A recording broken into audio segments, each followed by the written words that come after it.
Grazie mille. I'm going to do this in English.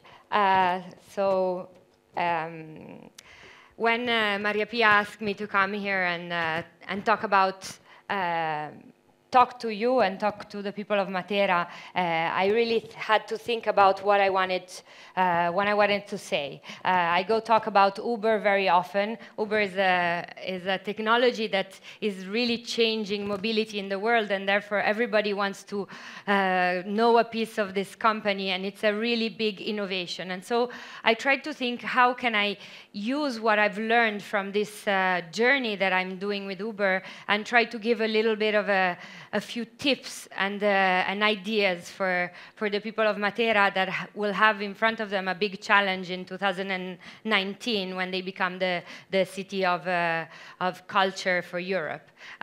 So what did I think? I thought, well, let's think about my journey first, and let's try and pick some things that are really stand out about what I am as a person. I like to define myself, even though I'm working for a company, as an entrepreneur.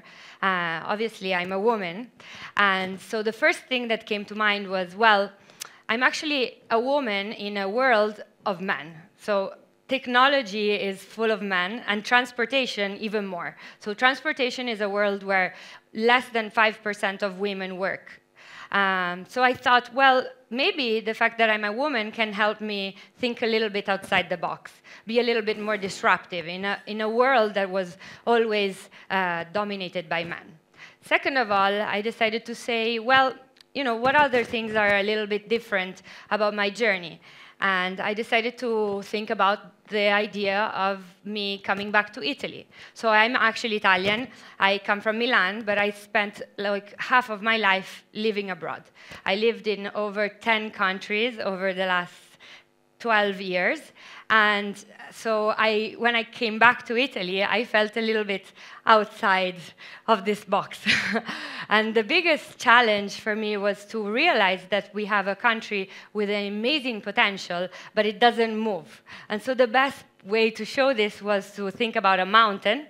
And you know, there's the story of Mohammed, who wants to move the mountain to him and try to get the mountain to move, and the mountain doesn't move.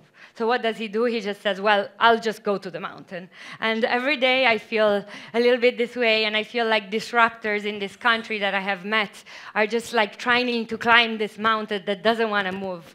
And so slowly, maybe we'll get to the top, and Italy will start to move. But there's something that we are doing as innovators, but that every one of you should learn to try and do.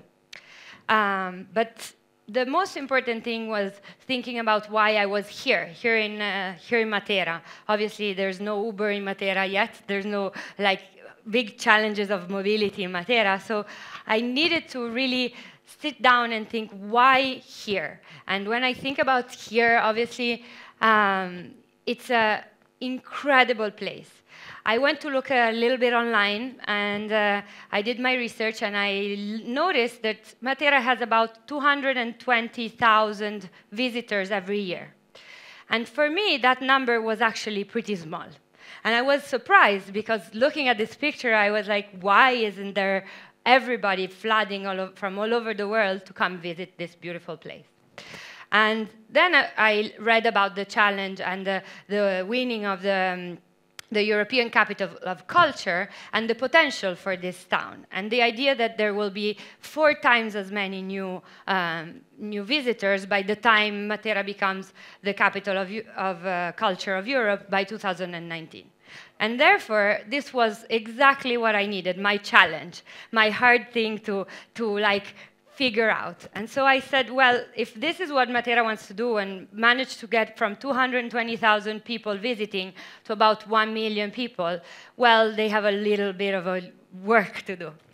And so when I thought about this, obviously there were quotes about needing to have a lot more government spending and a lot more infrastructure.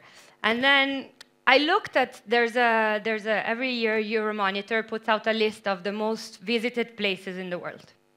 And I found this city. I don't think does anybody know what this city is? Not very recognizable. It's number 75 in the top cities in the world. And the reasons why I chose it is because I could have put a picture of Paris or New York, and you will all have said, well, you can't compare New York to Matera. But I chose Manama. It's the capital of Bahrain, which is a country close to Saudi Arabia. And the reason why I chose it is because, obviously, it wasn't there probably a few years ago. It's for sure much newer than Matera. But what does it have? It has about double the population of Matera, so 150,000 people living there. And it has 2.3 million visitors a year. 2.3 million visitors is 10 times the number of visitors that come to Matera. And so I thought, why are people going here? Why aren't they coming to Matera? And how can we move this and change this, right? So the other thing I noticed is that it's not just people are going there. Every year, the number of people going there grows. It grows by 15, 20%. So if they can do it with this city, I'm sure you can do it. So going back to, and this is why I think you can do it. Because I've never seen a picture of Angela Merkel smiling. And so I decided to put this picture here to show an image of Italian hospitality. So the only person who can make Angela Merkel smile is an Italian. And so I thought, well, this is the key for me to getting people to stop going to Bahrain and come to Italy more. And it's about our Italian hospitality. So obviously, where do I find my sources of information? Again, online. I go on TripAdvisor, obviously one of the biggest sites of reviews for people who travel. And I type in Italian hospitality, and I find an immense list of quotes of people talking about why they enjoyed a place or a restaurant or a hotel or somebody's home or some museum. And it was all about Italian hospitality. And I'm going to read a couple for you, just to give you a sense of what I found. OK, so I don't know if we have ever met so many people for the first time that are so willing to invite you into their homes and want to fill you up with delicious food. Then, next one. What is important to Italian is serving the highest quality service and enjoying it together. These people understand the essence of life. And lastly, the secret, ask any Italian where the best in Italy is, and they will likely exclaim that it belongs to the region where they're from. It's because Italy is so regional. Each part of the country cooks its own food, speaks its own language, and has its own traditions that you won't find anywhere else. OK, so the reason why I chose these quotes was to try to show you something that I've been learning with Uber. And the reason, what I'm trying to show is, first of all, that we like to invite people in our homes. Second of all, we have great service, and we want to share experiences. And number three, we all think we're the best at what we do. So this is how I use these three pillars to try and explain why what I've learned with Uber and what this concept of sharing economy, which you probably have read it very often, is so important for what we do as Italians. So just very easy, sharing economy is a fancy word to put together two people, one person who has something and one person who needs something. It's something that exists for years, for centuries. Somebody will always need, your next door neighbor will need salt. Your friend, mother will help you bring your kids to school. And you will share experiences with people you don't know when you go traveling. So it's happened forever. It's just today there's a system to make it become bigger. And the reason why is because you don't need to know each other. And it doesn't have to be your neighbor. It can be a big community of people who are all part of the same idea. The idea that everybody has something or wants something. And when you have it, you can share it. And when you want it, you just pay a little bit for this service. And so what I mean is assets become services. A car becomes a way to move. So it becomes a ride. A house becomes a place to stay. And this is kind of the essence of sharing economy. The reason why it works today, and it works in a bigger picture, and then I'll share some numbers, is because there's, number one, technology. We all have mobile phones. We all are geolocalized. And so technology makes everything more efficient. If it was just me and my friend trying to share things between each other, probably we wouldn't want to go at the same place at the same time all the time.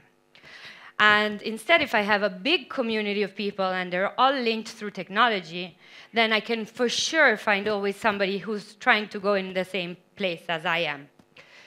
And the second thing, and probably it's the most important, is trust. So first of all, as I said, we have the Italian stamp, so trust will be there for sure. But second of all, these platforms create a relationship whereby both the person who needs and the person who owns value each other. And they give each other a valuation, a rating, a comment. And this comment creates a trust online. So a person is not anymore just like when the internet first started and blogs had fake names, like I'm like 254 and like this was my name. Today it's actually a person, and this person has a digital value. And their value is in their trust.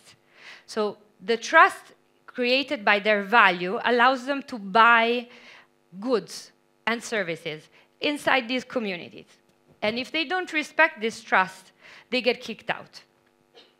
So it's a very fancy name, and it's a very social idea, but the word economy is just as important as the word sharing.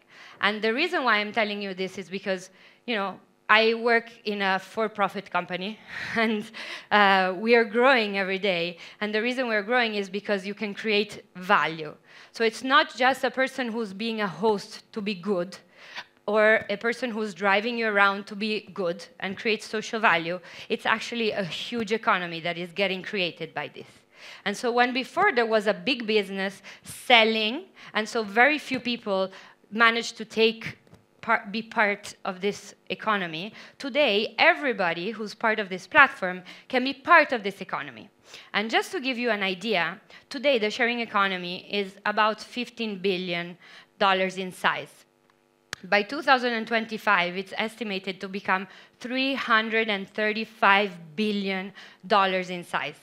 This is the size of the GDP of the 35th biggest country in the world.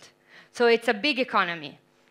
And this is where I think it's important to realize that there's an opportunity. So I didn't want to give you any business model. I'm sure that by just giving you pictures, the idea is like you can do it around food, around stay, around cars and mobility, around travel, around services like cleaning, like even healthcare.